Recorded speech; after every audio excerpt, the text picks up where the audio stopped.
Good afternoon, everybody. My name is Christy Galley. I hope y'all are ready for the exciting topic of procurement. For the people who came to our procurement webinar workshops, this is actually not the same procurement, so this is new information. So that was for competitive procurement, which you've already completed because now you have been awarded the grant. So now we're going to move forward with procurement for construction.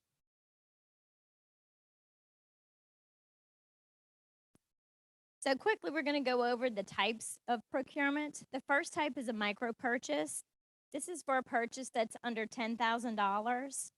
You don't have to get any bids or any solicitations for this. You can direct purchase it. But one of the caveats of this is you want to kind of spread the wealth around. So you don't want to continue to go to the same vendor or supplier for the items. So you're going to want to try and, share the wealth, I guess you could say. Um, and then, yeah. So small purchase. This is a simple and informal method of procurement. This is currently this Louisiana Procurement Code, revised statute 39-1596. The limit is $30,000. So anything above 30,000 does not qualify, but anything below 30 does qualify. However, this is not for administrative consulting services. This is for a simple purchase. If you've got, for some of the parks programs, if you've got a piece of playground equipment that is $25,900, this would be the way to get it. You still need 3 bids though, or 3 quotes at least in order to award it.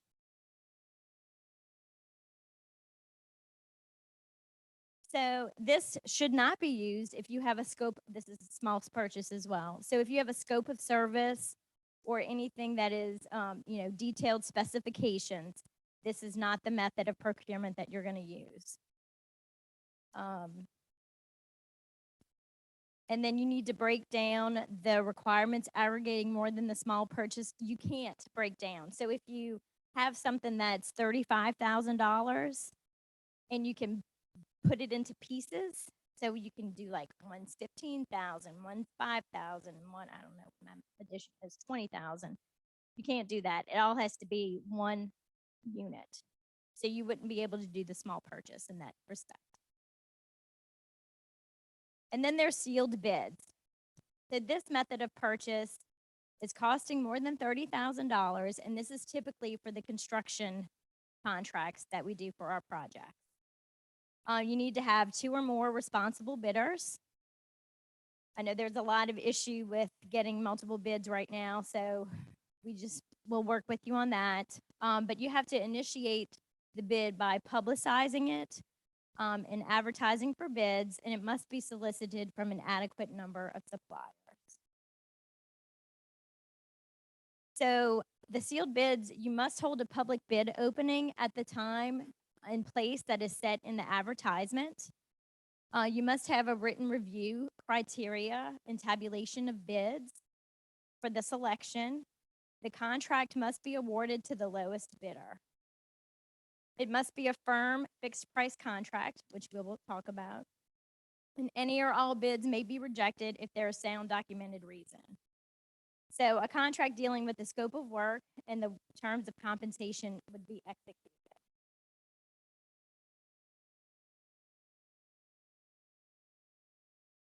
So the types of contracts, federal procurement regulations identify 3 general types of contracts. The first is a firm fixed price contract. This is, basically what it says, it's a firm fixed price.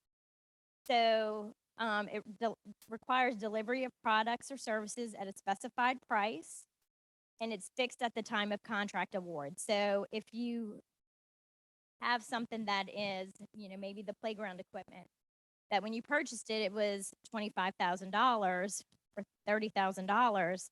And then when it's delivered, it's now $40,000. Well, that's not, you can't do that. So, but it's a fixed price, and that's the agreed upon price. So that's the price that you pay for it. It is not very flexible. As you could say, it's a firm fixed price. Um, but it does encourage the contractors to be very efficient when they are submitting their bids. Cost reimbursement. This is, basically, again, what it sounds like. You're reimbursing them for costs that they've incurred. These contracts establish an estimate of total cost for the purpose of obligating the funds and establishing a ceiling that the contractor may not exceed. So if you have an administrative consulting contract and you are paying them $15,000, that is the ceiling. They cannot go above that. Now they may not get up to 15,000 depending upon what their services are and everything like that. But, it is, you're reimbursing them for what they've done. And then time and materials. This provides for acquiring supplies or services based on direct labor hours, material at cost, and this may only be used when the grantee has determined that no other contract type will be is suitable. So we have a question. What kind of contract is used for consulting services? A fixed price. B, cost reimbursement. C, time and materials. Anybody?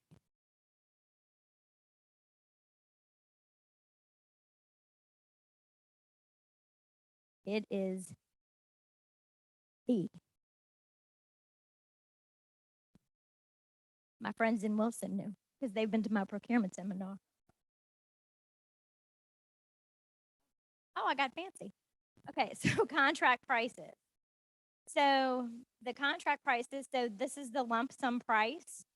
It is a payment for for the total contract after satisfactory deliverance of the product has been received. So this would be appropriate for an appraisal. So if you have acquisition and you have to have the property appraised and the appraiser tells you that it is going to be $1,500 for the appraisal. Once you get the appraisal report, you can pay the contractor the $1,500 because that's what was agreed upon, that's what was delivered, and there's no uncertainty with the task. So the unit price is it basically includes everything else.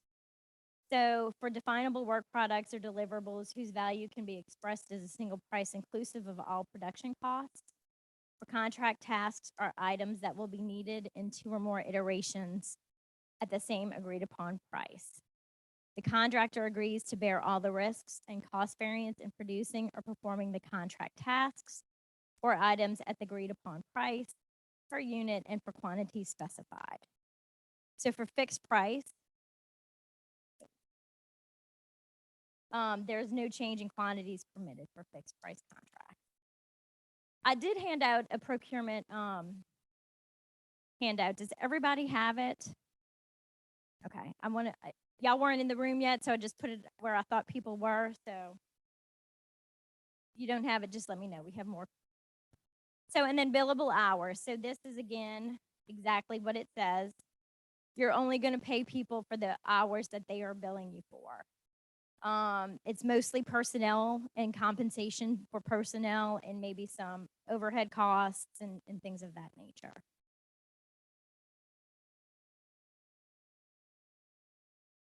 Did I just do that one? Okay. Okay, so reimbursable costs. So this is for work efforts that require significant outside purchases of materials, services from subcontractors in addition to the contractor's personnel compensation costs needed to produce a work product or service.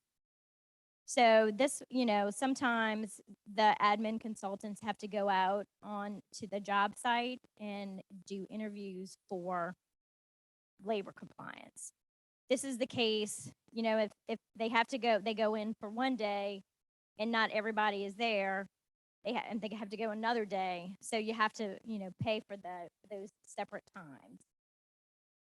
So it would be itemized. Okay, so selecting the right procurement method, contract type, and price. So the grantee, that's all of you guys, you have to begin by analyzing the nature of the procurement. So is the procurement, is it a purchase definable work product or is it a deliverable? So does the contract performance require a specified level of accomplishment? Are all of the performance requirements reasonably certain? Are all of the iterations or quantities certain? Will or must the contractor assume all of the cost risk? And is the price or cost the most important or only consideration for the contractor selection? So if you answered yes to all of the above, then one form of a fixed price method is allowed, small purchase or sealed bids you can use. So fixed price purchases typically focus on the product to be purchased with less consideration given to the producer. To qualify as a small purchase, it must be an item that can be procured through a simple product or task description and not require design specifications or a detailed scope of work.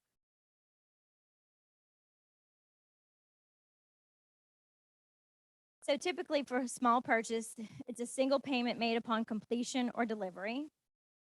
To qualify as a small purchase, the total acquisition cost cannot exceed $30,000. If the purchase requires specifications or a detailed scope of work and cannot simply be described, then the sealed bid method is appropriate. If public advertisement of specifications is required, the sealed bid method must be used. The sealed bid method is required for construction services, but can also be used for equipment, materials, and some non-professional services. So contractor clearance. So this is one of the items that Jeff spoke about earlier today, I believe. So contractor clearance must be obtained from the Office of Community Development on administrative consulting, architectural, and engineering firms. If they have not worked with our office for the last 5 years, you'll need to send in this form. And I believe this is the form. It is in the handbook. It is A34. So we come out and monitor every single one of our programs. So we will be visiting each of you after y'all are more than 50% drawn. Upon that, we're going to look at all of your files. So in your files for procurement, you should have separate files for each procurement. So if the public facilities grants did not allow for administration, so we don't need to see that. But if we are paying for engineering services, we will need to see the procurement for that as well as the contractor procurement. For the parks grants or the Love Louisiana Outdoors, if the administration is being paid for by our project, then we need to see those files. Same as with the engineering and any kind of contract. You know, those are a little different because it's mostly parks, so there's not technically, well, so there will be some construction, but some of them don't have any at all. They're just putting in some playground equipment. We will need to see everything about your procurement. We'll need to see, especially if it's the RFP or the RFQ for the engineering or the administrative consultants. We'll need to see the RFP or RFQ. We will need to see the responses. So if you praise the Lords above, that you get more than one response. If you don't, if you don't, that call us, we'll talk to you. We may have to go out on bid again, or we'll figure it out. But let's say in a perfect world, we get 5 responses. We'll need to see every single response to every single bid that you did. So if you did one for engineering, we'll need to see all 5 engineering responses. If you did administrative services, we'll need to see those 5 as well. And then we'll need to see the scoring sheets, the tabulation, anything that you think is pertinent to the procurement. Just go on ahead and put it in that folder because we're going to look at it. So materials, supplies, and construction services, the procurement process must be in accordance with federal requirements of 2 CFR 200 and Louisiana's public bid law. So again, one of the three methods that must be followed when procuring materials and supplies and construction services are micro purchase, small purchase, or sealed bid. Does anybody have any questions thus far? I feel like I'm standing in between you and the rest of your day, although we do have a couple of other presentations. Any questions? Okay, I'm gonna keep on rolling. So the bid package documents advertising for bids and bid opening procedures. A bid package includes technical bid specifications that are usually done by an architect or an engineer on the basis of prepared plans or work drawings. These specifications must provide a clear and accurate description of technical requirements for materials and products and or services to be provided on the project. Additionally, the plans and specifications must be stamped by an architect or an engineer that's registered in the state of Louisiana. If the project falls under the jurisdiction of another state agency, such as the Department of Health, for sewer and water projects, the plans and specifications, like Jeff said earlier, must also be approved by the cognizant agency. It is recommended that the approval be received prior to the advertisement of bids, and documentation of that approval must be in your file. So all public works contracts must contain a clause stating that any punch list generated during a construction project shall include the cost estimates for the particular items of the work design professional has developed. The estimates will be based on the mobilization, labor, material, and equipment costs of correcting each punch list item. And the design professional must retain in his or her working papers the documentation that's used to determine the cost of the punch list items. These should be matters disputed at a later date. The grantee must not withhold from payment an amount more than the value of the punch list. So the punch list items can be completed by the subcontractor or contractor, and they must be paid for upon the expiration of the 45-day lien period. The base bid must include all components of the approved project, and the base bid must not include any items that were not included in the approved application, or which have not received prior approval from our office. Approved plans and specifications that include service connection lines and hookups must follow 24 CFR of the Housing and Community Development Act of 1974 as amended. This states that the financing of costs associated with the connection of the residential structures to water distribution lines or local sewer line connections is an eligible cost as a rehabilitation and will be considered an integral part of the overall sewer or water project. For those communities whose approved applications, including the use of LCDBG funds for the construction or replacement service line connections, the following must be taken into consideration. LCDBG will only pay for connection lines to residential structures which are occupied by low and moderate income persons.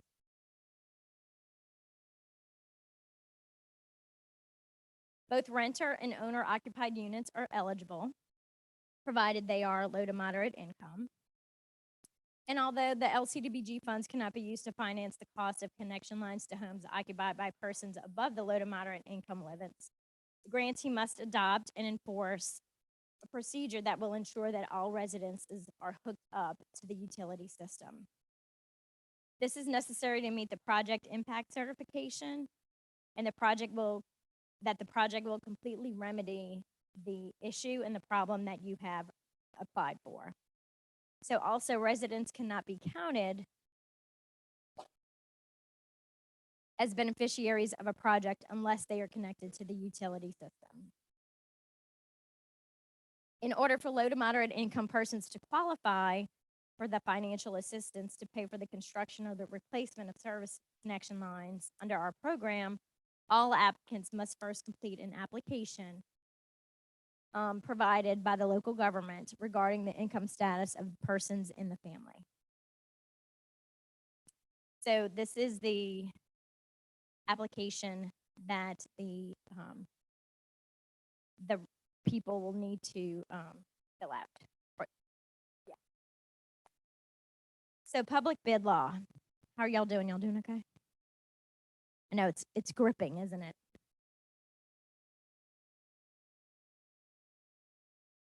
So the advertisement for any contract for public works must be published once a week for 3 different weeks in a newspaper in the locality, and the first advertisement must appear at least 25 days before the opening bids for construction projects. For material purchases, the advertisement must be published 2 times in a newspaper, and the first advertisement must appear at least 15 days before opening bids. The first series of the advertisements cannot occur on a Saturday, a Sunday, or a legal holiday. And I know some of y'all only have newspapers or journals that run once a week. So y'all need to keep that in mind too. And the plans and specifications must be available to bidders on the day of the first advertisement and must be available until 24 hours before the bid opening date. The advertisement must call the bidder's attention to the conditions of employment requirements of federal prevailing wage rates, segregated facilities, Section 3, and equal opportunity. I'm going to stress this again. The advertisements cannot be on Saturdays, Sundays, or legal holidays. So a parish that has a population exceeding 20,000 and a city or municipality with a population exceeding 10,000 shall provide a uniform and secure electronic interactive system for the submittal of bids. Public bid law states that if bid documents are amended during the advertisement period, addenda must be sent to all prospective bidders who have received the bid documents. Additionally, it states that no public entity shall issue or cause to be issued any addenda modifying the plans and specifications within a period of 72 hours prior to the advertised time for the opening bids, excluding Saturdays, Sundays, or any legal holiday. If the necessity arises to issue an addendum modifying plans and specifications within the 72-hour period prior to the advertised time for the opening bids, then the opening bids must be extended for at least 7 days, but not to exceed 21 days, without the requirement of re-advertisement of the project. The addendum must state that the revised time and date for the opening bid. A copy of each addendum must be submitted to the Office of Community Development at the time the addendum is issued, including the agenda solely pertaining to federal wage rate decisions. So all bids received prior to the opening of bids must remain sealed and kept in a safe place until bid opening. On the scheduled date, the public bid opening should be conducted. The bids must be read aloud during bid opening, and the apparent low bidder should be determined during the bid opening. However, the bids must also be reviewed for both technical and legal responsiveness, and the bidders must be evaluated as having the capacity to furnish products and or services that are required. Public entities are required to obtain attestation regarding the past criminal convictions, if any, from each bidding entity responding to the advertisement and letting bids for public works contracts. All bidders and contractors performing physical services with public entities must be registered and participate in a status verification system to verify that all employees in the state are legal citizens of the United States or legal aliens.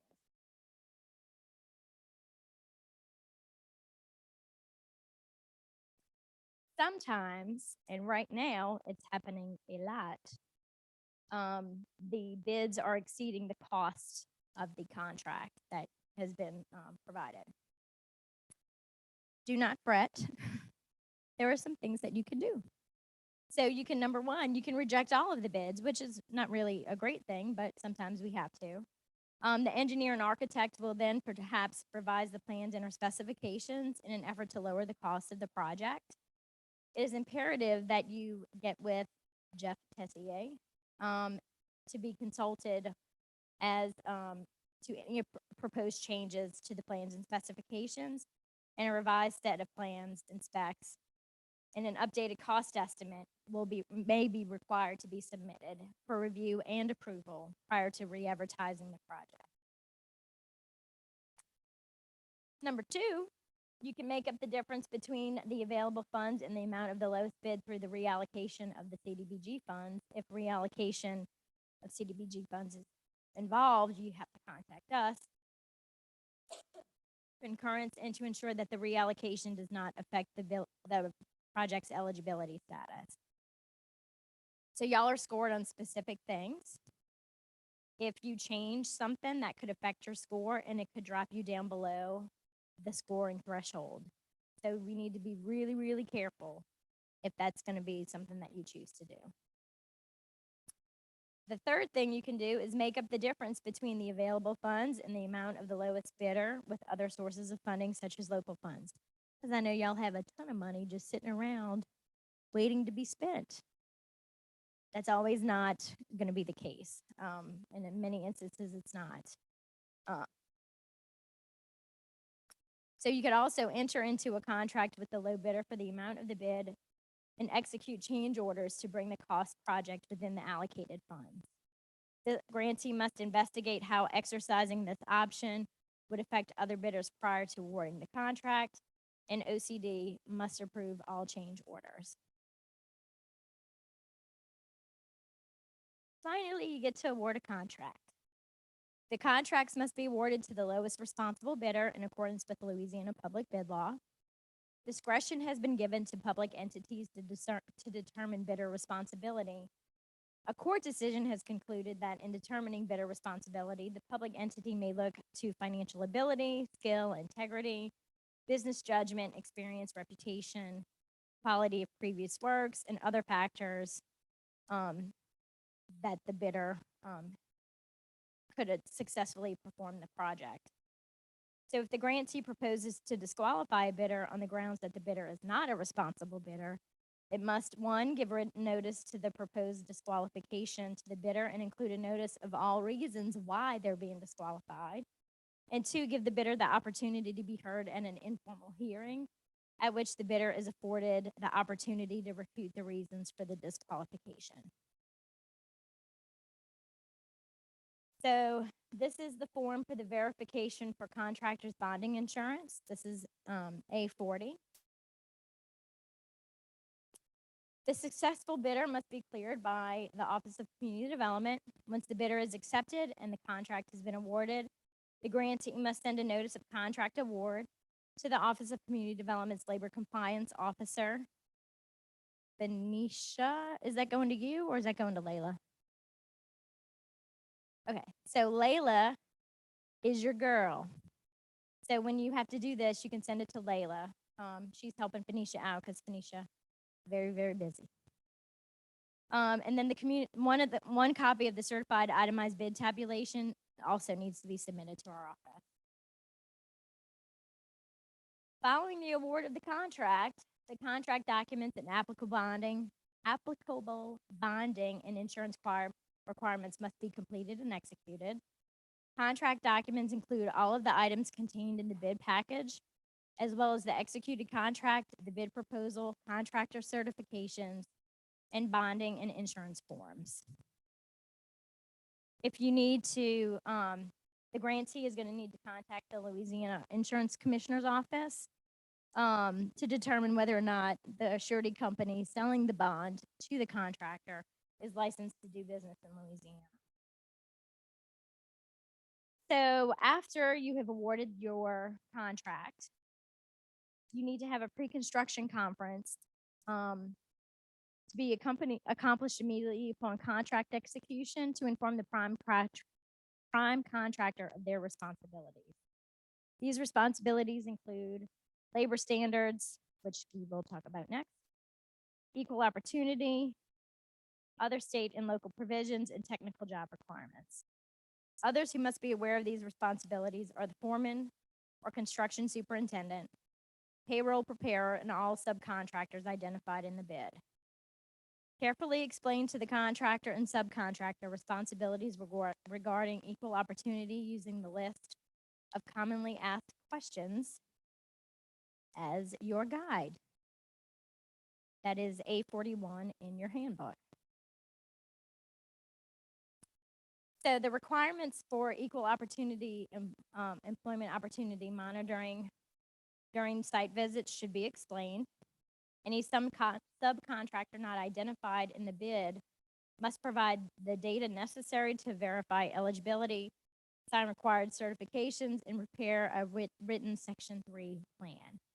All of these subcontractor responsibilities must be complete prior to start of construction. So issuing a notice to proceed after the execution of the contract documents and notification to the contractors and subcontractors of their responsibility, a notice to proceed must be issued to each prime contractor. The notice should state that the construction start date and when the scheduled completion date is going to be. You do not have to submit a copy of that to this office. The contract file and associated compliance files should be reviewed by the grantee to ensure all documentation is complete. I know there's a lot on this slide, and you probably can't even read it. So issuing a notice to proceed, this is, y'all are going to get the slides as well, but this is just some of the items on here. So this is a list of construction contract requirements, the preliminary design and cost estimates, final design documents and cost estimates, evidence that all necessary land or easement acquisition has been completed. If you do have acquisition, you cannot start your project until the acquisition is 100% complete. That means that there should be a recording of the title sent to our office. You need the bid documents, the certification of compliances, you need the proof of publication, the minutes of the public bid opening, tabulation of bids, recommendation for award, notice of contract award, executed contract, certification of bonding, notice to proceed, documentation, verifying the prime contractor and all subcontractors have a UEI number. Does everybody know what a UEI number is? What is it?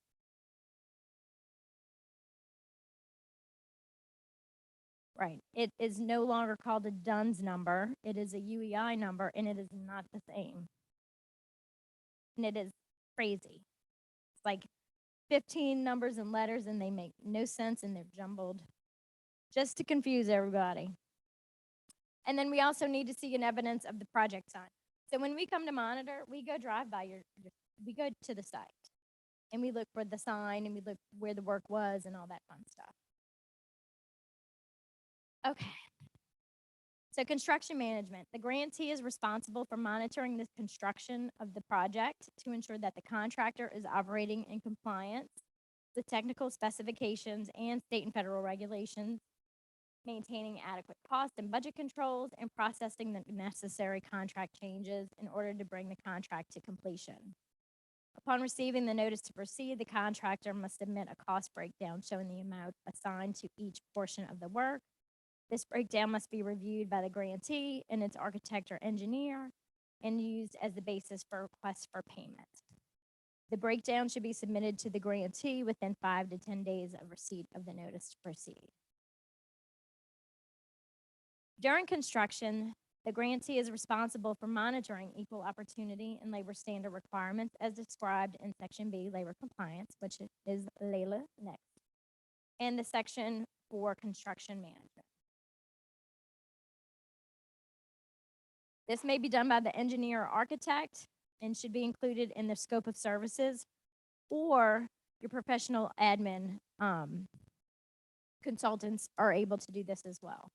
But just make sure that that is what is in their contract and their scope of service.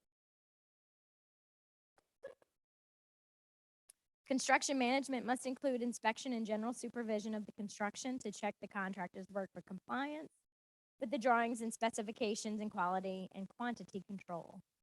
Written inspection reports must accompany the contractor's request for partial payment to the grant. We're getting close, I promise.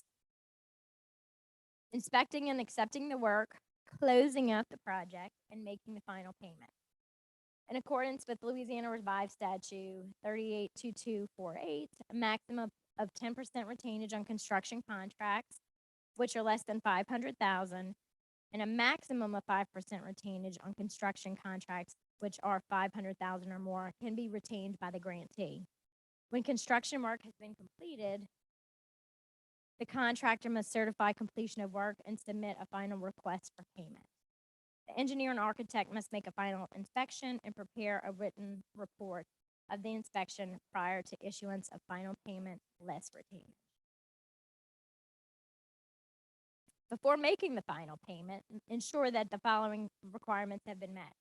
All weekly payrolls and statements of compliance have been received, checked, and any discrepancies involved, because once you pay them, adios. The discrepancies identified on the on-site interviews have been resolved, and all other required equal opportunity and labor standard provisions have been satisfied. All contract submissions have been received. All claims and disputes involving the contractor have been resolved. All files are complete. As built-in plans have been filed. The final wage compliance report is Exhibit E6, must be prepared and submitted to the state with closeout documents and a copy placed in the labor standard compliance file. The contractor must file the notice of substantial completion at the parish clerk of court's office. After 45 days from the filing of the substantial completion and upon submission of a clear lien certificate by the contractor, the retainage can be paid to the contractor.